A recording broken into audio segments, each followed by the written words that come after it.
প্রিয় শিক্ষার্থীবৃন্দ,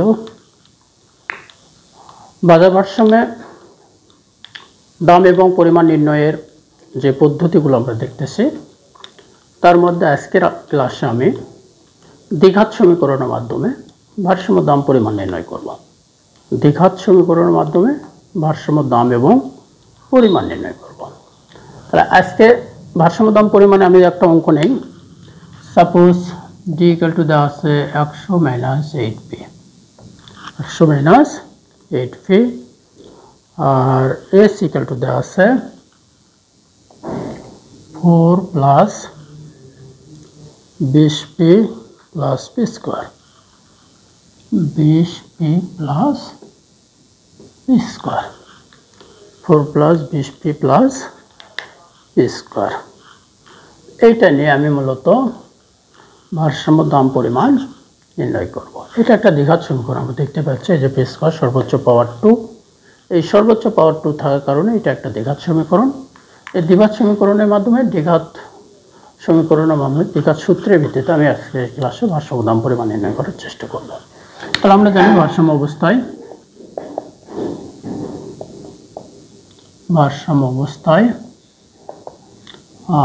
চাহিদা ইকুয়াল টু যোগান। চাহিদা কি? D equal to S. তো ডি এর মান কত ছিল? 100 মাইনাস 8p, আর এস ইকুয়াল টু হলো 4 plus 20p plus P square. এইটা থেকে আমি কি করব? পিগুলো এক সাইডে নিয়ে আসবো। তাহলে এখানে কত আছে? 8p, এখানে এই পি এপার চলে আসলো minus 20p minus P square, এবার থাকলো 4, এটা ওপর আছে মাইনাস 100 সমান কত আসছে? এই 20p আর 8p চলে কত হলো? 28p minus 28p minus P square equal to, এটা বিয়োগ করলে আসে কত? মাইনাস 96। এইটার মধ্যে আমি কমন কি পাই? মূলত আমি এটার মধ্যে কমন পাচ্ছি, সরি এখানে আমি একটু ভুল করছি, এটা 2p দিই। হ্যাঁ, এখানে 2p দিলাম। হ্যাঁ, 2p। তাহলে এইটার মধ্যে আমি কমন কি পাচ্ছি?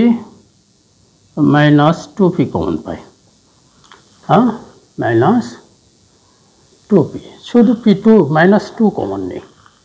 তাহলে যেহেতু ওখানে p যেহেতু কাটবে না, এখানে আমি মাইনাস 2 যদি কমন নেই, তাহলে এই 28 দিয়ে 2 দিয়ে ভাগ করলে কত হচ্ছে? 14p। এই মাইনাসে মাইনাস হয়ে যায় প্লাস, এই পি যেহেতু এখানে P square equal to minus 96।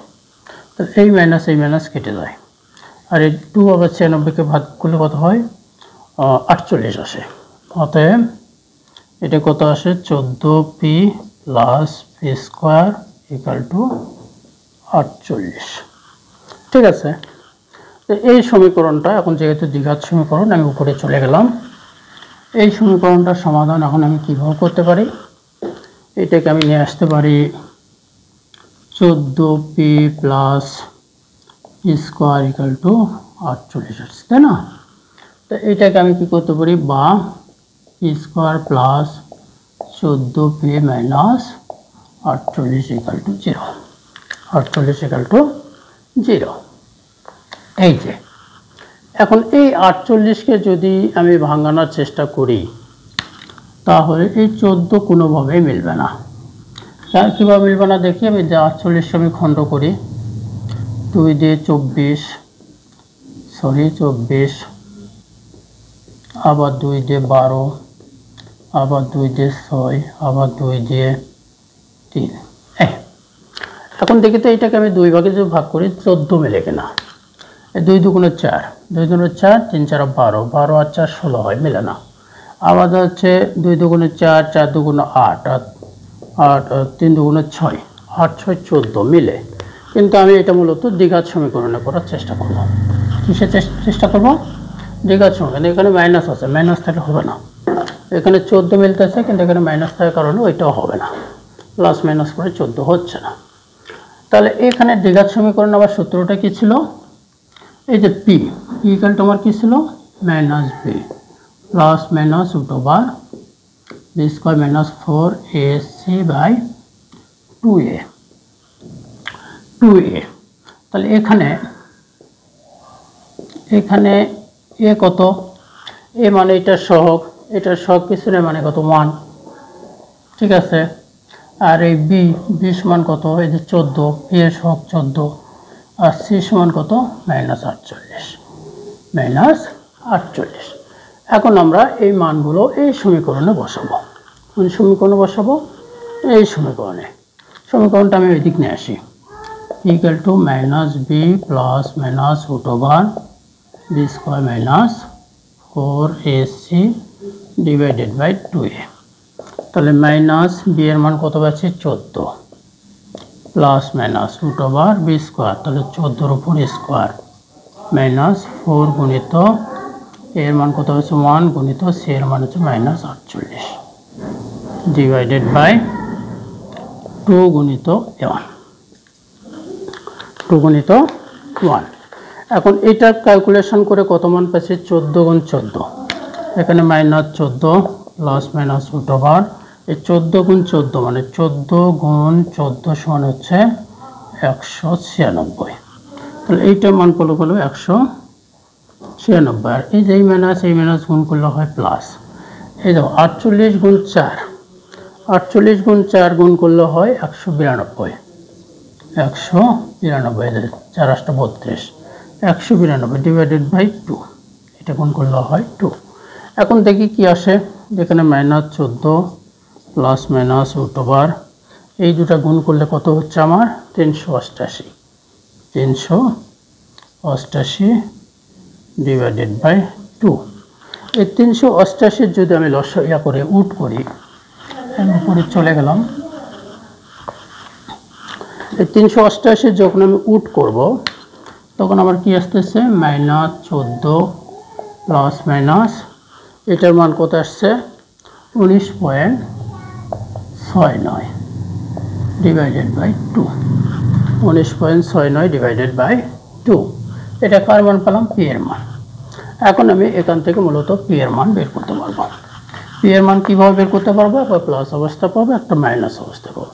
অতএব ইকুয়াল টু আমি পাবো -14 প্লাস 19.96 ডিভাইডেড বাই 2, অথবা P equal to -14 minus 19.69 divided by 2। তাহলে এইটা কত পাচ্ছি 14 15 16 17 18 19, কত 5 সরি কলমে কালি মনে কমে গেছে, 5.19.69 ডিভাইডেড বাই 2। আর এটা আবার কত পাচ্ছি 14 আর মাইনাস গুণ করলে কত হয়, দুটাই মাইনাস, তাহলে 9 13 33.69 -2। তাহলে এখানে কত পাচ্ছি 2.5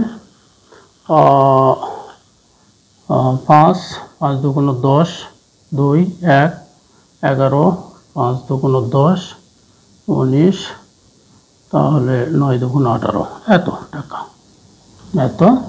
টাকা। আর এটা গ্রহণযোগ্য নয়। কেন নয়? তার কারণ এই পি এর মান কখনো ঋণাত্মক হতে পারে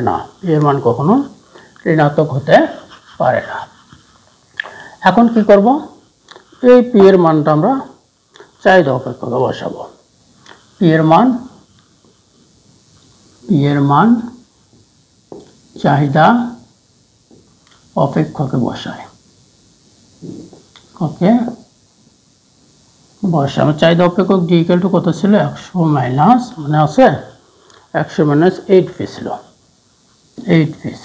তাহলে 100 মাইনাস 8 গুণিত 2.59, তাহলে 2.59 গুণ করলে কত আসে, এখানে 100 মাইনাস 8 দিয়ে গুণ 8 নং 72 2 5 8 40 আর 7 47 7 হাত থাকে 4 আর 2 16 16 4 20, তাহলে কত আসছে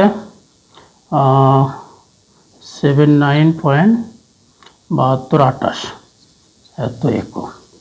তাহলে এখানে এইভাবে আমরা ভারসাম্য দাম পরিমাণ নির্ণয় করতে পারি। তাহলে ভারসাম্য দাম হচ্ছে এইটা, ভারসাম্য পরিমাণ হচ্ছে এইটা। এইভাবে আমরা দ্বিঘাত সমীকরণের মাধ্যমে বাজার ভারসাম্য থেকে দাম পরিমাণ নির্ণয় করা যায়। আজকে মূলত দ্বিঘাত সমীকরণের ভিত্তিতে কিভাবে বাজার ভারসাম্যের চাহিদা এবং যোগান অপেক্ষকের মাধ্যমে ভারসাম্য দাম পরিমাণ নির্ণয় করা যায় এটি নিয়ে মূলত আলোচনা করছি। প্রিয় শিক্ষার্থী, আজকে এই পর্যন্তই। ধন্যবাদ, ভালো থাকো।